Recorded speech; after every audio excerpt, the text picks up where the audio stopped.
जय श्री राम भाइयों, हाजिर हूं मैं आपके सामने फोनेटिक्स की क्लास थर्ड को लेकर। हमने पिछली क्लास में वोवल साउंड के बारे में पढ़ा था। हमने जाना था कि वोवल साउंड दो प्रकार के होते हैं, मनपथोंग और डिप्थोंग। मनपथोंग 12 होते हैं, डिप्थोंग 8 होते हैं। कुल मिलाकर वोवल साउंड 20 होते हैं। आज की क्लास में पढ़ने वाले हैं कंसोनेंट साउंड के बारे में। मैं भगवत सिंह हाजिर हूं अपनी इंग्लिश की मास्टर क्लास को लेकर, जहां पर हम बेसिक लेवल से एडवांस लेवल तक की इंग्लिश ग्रामर को पढ़ा रहे हैं। यह इंग्लिश ग्रामर की क्लास कक्षा 6 से 12 तक के विद्यार्थियों के लिए और कंपटीशन एग्जाम की तैयारी करने वाले सभी छात्रों के लिए उपयोगी सिद्ध होगी।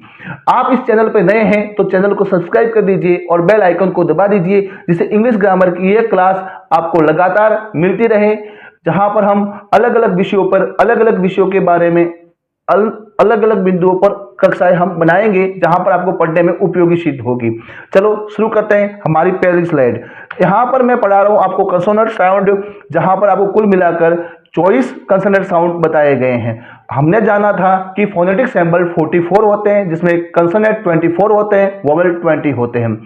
यहां पर मात्र इन क्लासों में आपको कंसोनेंट और वोवेल साउंडों की पहचान करनी है। मैं आपको अंग्रेजी मीनिंगों को फोनेटिक ट्रांसक्रिप्शन में बदलना अगली क्लास में सिखाने वाला हूं, जहां पर हम इन्हीं किसी इंग्लिश मीनिंगों को लेंगे, उनको फोनेटिक ट्रांसक्रिप्शन में बदलेंगे, जिससे आपको कंपटीशन एग्जाम में अच्छे से अच्छे अंक मिल सके। यहां पर हमको शुद्ध इंग्लिश बोलना सीखना है और अधिक से अधिक परीक्षाओं में अंक अर्जित करने हैं, और सरकारी नौकरियां हो, प्राइवेट नौकरियां हो, और वहां पर अपना भविष्य सुनिश्चित करना है। शुरू करते हैं पहले क्लास को। पहली स्लाइड पर पहला है हमारे सामने प को पी से दिखाया गया है। हमारे यहाँ पर जाना जाता है प आधा है, जिसको प को आधा दिखाना हो तो प के नीचे हम एक हलंत लगा देते हैं, जिससे प क्या दिखाई देता, आधा। तो प, ब, ट, ड, क, ग, फ ऐसे करते हुए कुल मिलाकर 24 संकेतों को आपके सामने बताया है। अब मैं आपको पढ़ाने वाला हूं इन कंसोनेंट साउंड को भी हम 3 भागों में बांटते हैं। Basics of science, basis of voice, the manner of articulation, the palace of articulation. इसके ध्वनि के आधार पर इसका विभाजन करना, इनके निर्माण के आधार पर इनका विभाजन करना, इनके निर्माण के स्थान के आधार पर इनका विभाजन करना। पहले हम करते हैं ध्वनि के आधार पर इनका विभाजन। सबसे पहले ध्वनि के आधार पर विभाजन। ध्वनि के आधार पर इसको 2 भागों में बांटा जाता है, वॉइस्ड और वॉइसलेस, यानी सघोष ध्वनियां और अघोष ध्वनियां। आप पास की स्लाइड में देख रहे होंगे। सघोष ध्वनियां उन ध्वनियों को कहा जाएगा जहां पर आपके स्वर यंत्र में कंपन होता है। सघोष यानी आपके घोष के साथ में आवाज आनी चाहिए। जहां पर आप जैसे बोलोगे ब, तो ब बोलते ही आपके जहां पर गले में वाइब्रेशन होता है। अघोष ध्वनियां उनको कहा जाएगा जिसको बोलते समय आपके गले में वाइब्रेशन नहीं होता है।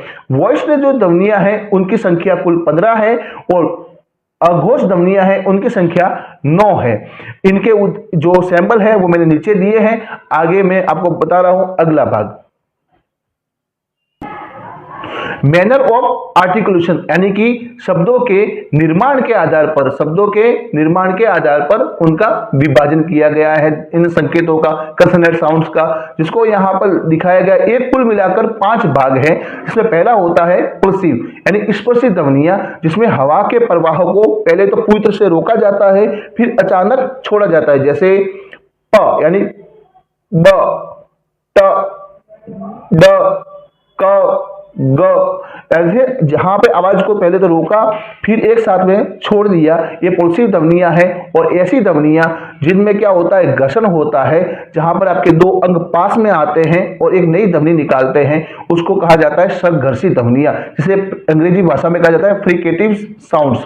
इनमें 2 अंग करीब आ जाते हैं और हवा घर्षण के साथ में बाहर निकलती है। जैसे फ बोलने के लिए आपके ऊपर वाले दोनों होंठ पास में आए और फिर एक आवाज निकली, आप व बोलने की कोशिश कीजिएगा। व बोलने के लिए भी आपके कोई 2 शरीर के अंग, मुंह के अंग पास में आ रहे हैं और फिर आवाज निकलती है, इसलिए इनको संघर्षी कंसोनेंट साउंड कहेंगे।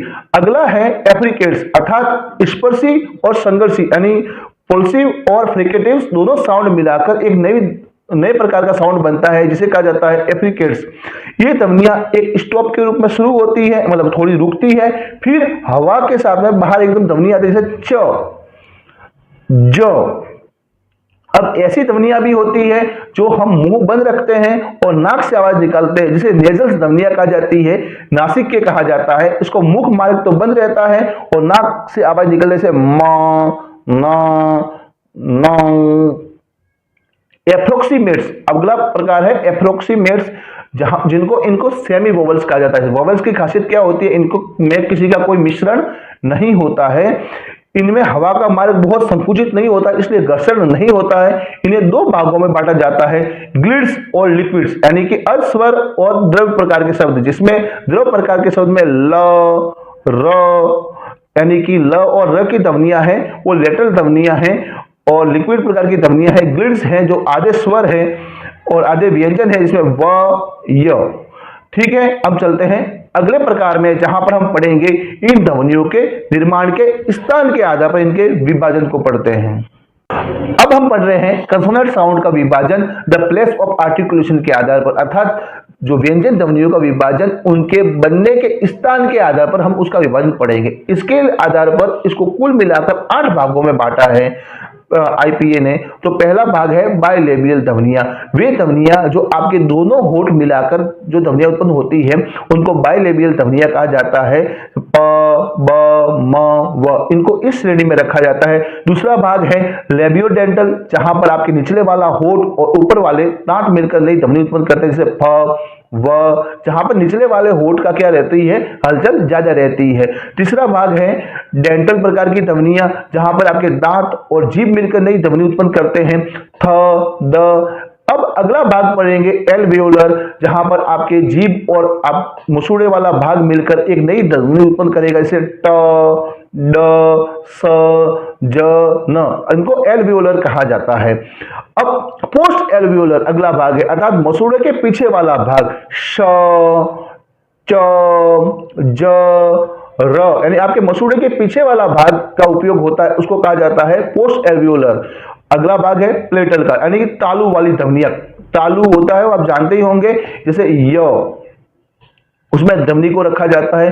अगली ध्वनि का भाग है वेलर, यानी आपका कोमल तालु, जहां पे क, ग, अगला भाग है 8वां भाग और अंतिम भाग है ग्लोटल प्रकार की ध्वनियां, यानी कि स्वर यंत्रमुखी ध्वनियां, जैसे ह। आज मैंने आपको पढ़ाया है कंसोनेंट साउंड को, लगभग विस्तार से पढ़ाया है, आपको पूरा समझ में आ गया है। मैं आपको कल पढ़ाऊंगा वर्ड स्ट्रेस के बारे में, और जो वोवेल साउंड की जो संकेत सैंबल थे और कंसोनेंट साउंड के जो सैंबल थे, उन दोनों को सैंबलों को मिलाकर हम इसको फोनेटिक ट्रांसक्रिप्शन में कल लिखना सीखेंगे। हाँ, कल वाली क्लास बहुत ही इंपॉर्टेंट है, जाइएगा मत।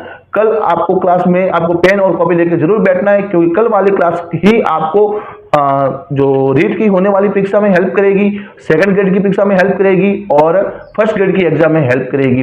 तो कल पेन और कॉपी लेके बैठिएगा। जहां पर अभी तक तो मैंने आपको कंसोनेंट और वोवेल साउंड्स की पहचान करवाई थी, कल मैं आपको उनका उपयोग करना सिखाऊंगा, कैसे एक मीनिंग को हम फोनेटिक ट्रांसक्रिप्शन में चेंज करते हैं और फोनेटिक ट्रांसक्रिप्शन वाली किसी मीनिंग को हम अंग्रेजी वाली साधारण जनरल मीनिंग में हम चेंज करते हैं।